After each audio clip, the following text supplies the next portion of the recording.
Hi, and welcome back to the virtual tour of Ann Arbor. This doesn't require a whole lot of explanation. It's the University of Michigan Stadium. And this scoreboard actually was replaced with a larger one. It looks pretty much the same, but you'll notice additional pillars to it. So I took this photograph in the late fall of 2023, and then, let's see, probably 2022 because it was up for the 2023 football season, the new one. Like I said, looks basically the same as the old one, just larger. So, University of Michigan Stadium was built in 1927. Official location is 1201 South Main Street. In 1926, University of Michigan athletic director and head football coach Fielding Yost convinced the Board of Regents that Ferry Field, which had a capacity of 40,000, was too small for the university's popular and increasingly successful football program. I think that was some pretty good thinking back in the 20s. So on September 12th of that year, the shovels came out and the ground was broken for what would eventually be the world's third largest sports stadium.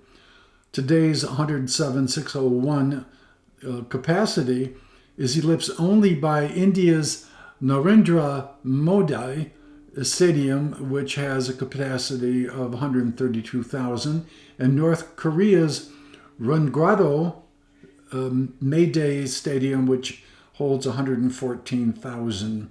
So clearly it is the largest stadium in the United States. On October 1st, 1927, Michigan played Ohio Wesleyan in the first game at the new Michigan Stadium, easily defeating the Athletics 33-0. The Wolverines had come a long way since their first home victory in 1883 against the Detroit Independents. That chilly autumn game was played at the Washtenaw County Fairgrounds in Ann Arbor, which is today's Burns Park. So Burns Park was the host of the very first University of Michigan home football game. And that information is from the University of Michigan. When I moved here in 1962, what a thrill it was to go to a University of Michigan football game. My next door neighbor was Jocko Nelson, who was the receivers coach for the University of Michigan. At that time, the coach was Bump Elliott. And as I remember, our starting quarterback was Bob Timberlake. So that goes back a long time. So I've been fortunate for over 60 years now to attend University of Michigan football games. Obviously, when this was first posted, there were comments about that. Somebody simply said how sweet it is. Somebody else said, worked there as a teen at the age of 15, hawking for some company. We carried trays up and down into the stands. The light trays to carry were popcorn or peanuts, but you made the least amount of money. The hot ones were those steamed hot dogs wrapped in foil, and the heavy wire ones were full of, Coca-Cola, and usually dripped all over because they filled them so fast at the trade-in stations underneath the stadium. Boy, as I even mentioned those aluminum wrapped hot dogs, I can taste them.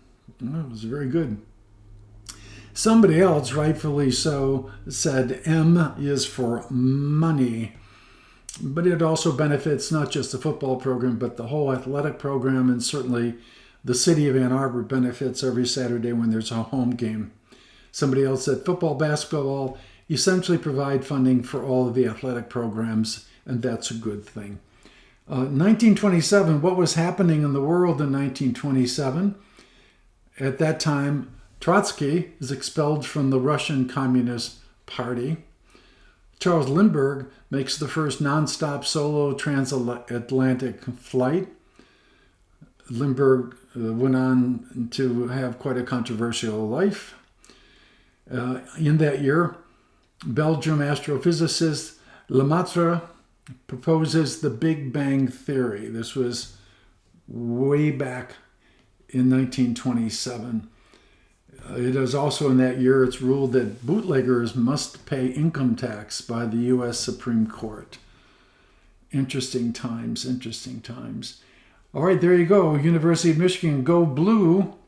If you haven't been to the stadium and had the experience, even if you're not a football fan, it doesn't matter just to have had that experience of attending a game at the University of Michigan. All right, with that, go blue. If you would like to have early notification when there will be another posting from our town, just hit the subscribe button below and you will get flagged when we have a new posting. It will be coming up at least one a week, sometimes two a week. There are currently 65 locations and we're adding more every day. So when we're all finished with the video series, I think in the neighborhood of probably 75 locations. And that will serve, by the way, as a nice map or a nice punch list for you in terms of places to see. Even if you've grown up in this town, it'll be a good reminder of places to revisit. If you're new to the town, it really serves as kind of a local travel guide for places to see in Ann Arbor. As always, thank you so much. I appreciate you coming back and stay tuned.